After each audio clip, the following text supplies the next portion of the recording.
Okay, so in this section we're going to solve a formula for a specific variable. Let's start off with distance formula. This is distance is equal to rate times time.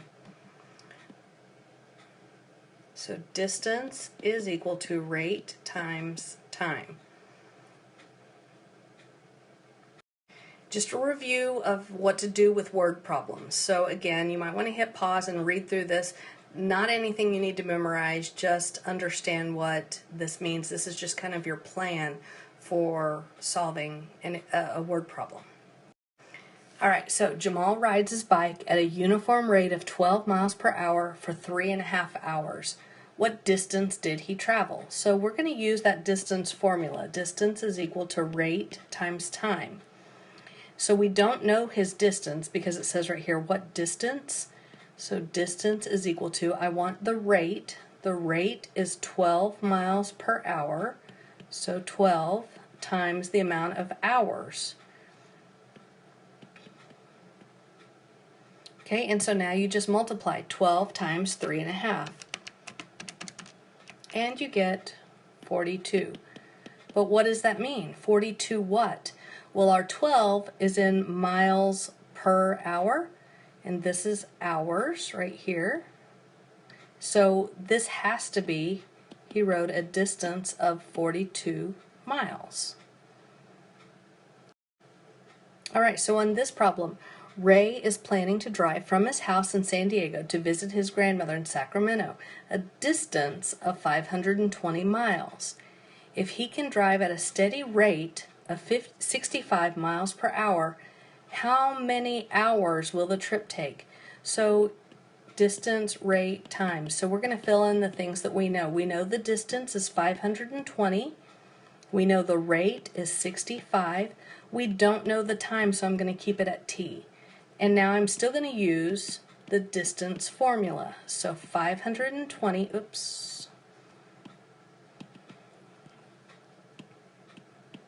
is equal to my rate times my time, but I don't know my time. So now how do you solve for t? Well, you divide both sides by 65. And again, I'm typing in 520 divided by 65, and I get 8. So my time is 8, but 8 what? This says hours right here. So 8 hours. Make sure you label your answer, 8 hours. Alright, so for this problem right here, solve the formula d equals r times t, so distance equals rate times time for t. Part 1 says when distance is 520 and the rate is 65, that's exactly the same problem we just did. So distance 520, rate 65, you're looking for t. Divide both sides by 65. And we got a time of 8 hours. Okay, so that was part 1.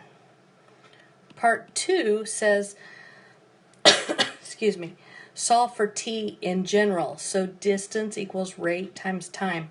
So now, ask yourself, what is happening to that t? It's being multiplied by r. How do you undo multiplication by r?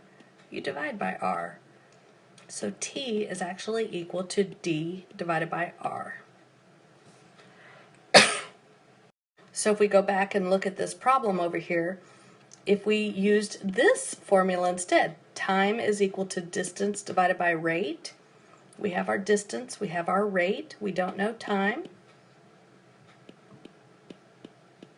Notice how you still get that time is 8.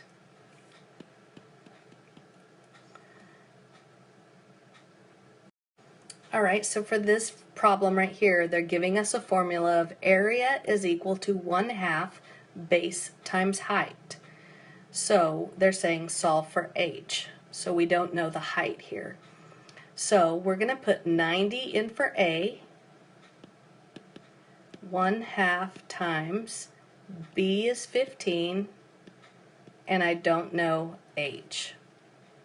So to do some simple math here, we've got 90 is equal to 1/2 times 15 is 15 halves, h, and then divide both sides by 15 halves.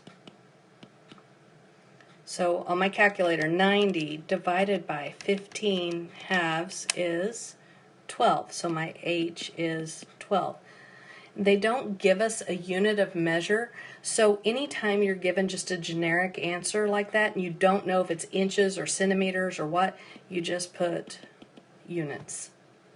You always need to label your word problems. Okay, so then part B says solve for H in general. So area is equal to 1/2 base times height. Now, this I'm going to do just a little bit different. I'm going to multiply both sides by 2 because that cancels that. So I've got 2A is equal to B times H. Now, what's happening to my H? It's being multiplied by B. And how do you undo that? Divide by B.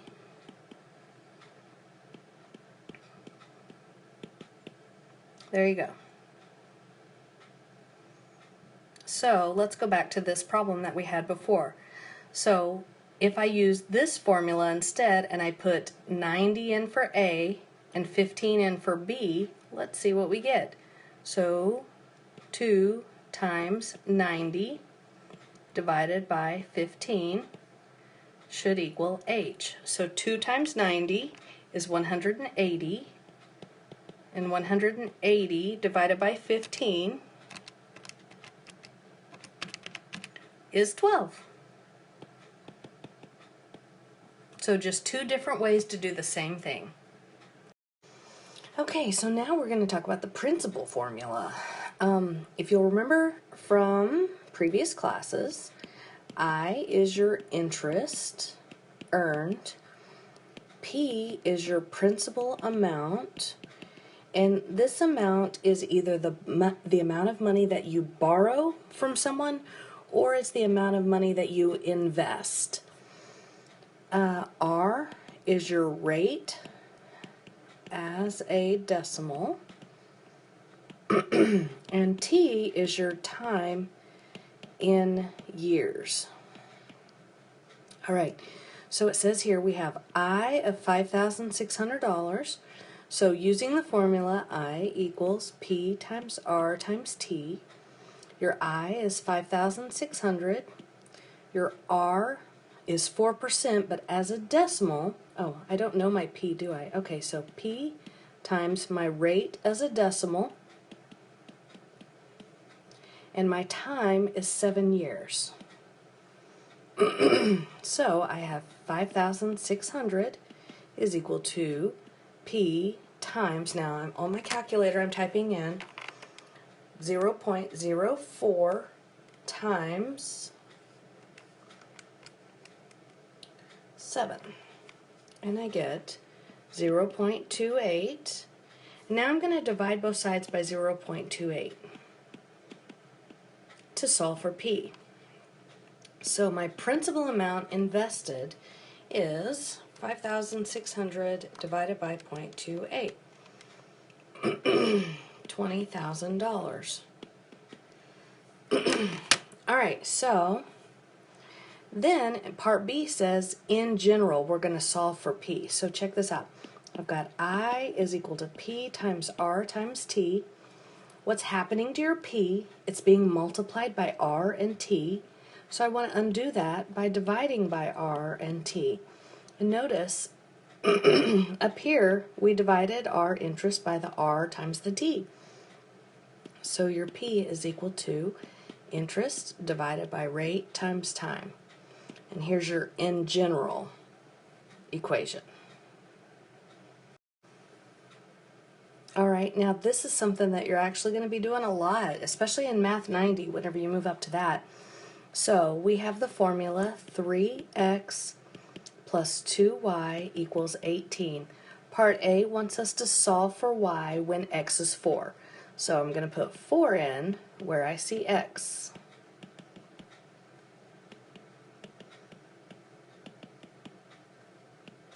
Subtract 12. 2y is equal to 6. Divide both sides by 2. And I get that y is 3. Now, in general, we're going to solve for y. So I'm going to go back to my original problem, and I'm going to get y by itself. So I would subtract 3x from both sides. That creates 0. The left-hand side, I'm left with 2y is equal to, now look, these are not like terms, so we cannot combine them. So you can either write 18 minus 3x, or you could put negative 3x plus 18. It doesn't really matter. Now divide everything by 2.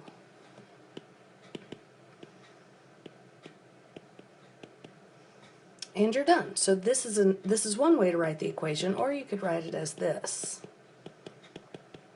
Either one of these is perfectly fine. All right, on this one, we're going to solve this formula for A. So you ask yourself, what is happening to A? It's being added to B and C. So how do you undo that? Well, you subtract B from both sides, and you subtract C from both sides. So you're left with P is equal, I'm sorry, that's not an equal sign. P minus B minus C is equal to A. We don't know anything about any of the rest of these variables, so there's nothing else we can do to this problem. We have solved for A, we've gotten A all by itself, so this is as good as this thing gets. All right, last problem. You're going to see problems like this come up all the time whenever you're dealing with graphing. And you solve for y because you want to get it in slope-intercept form.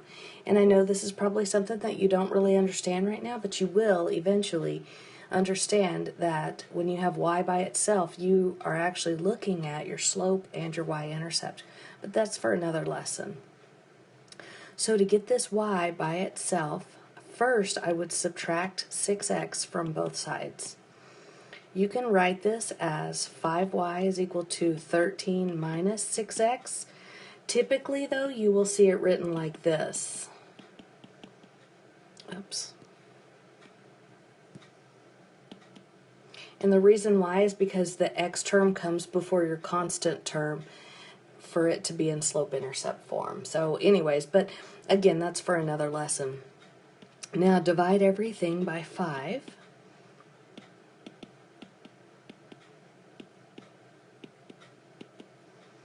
Or you could write it like this.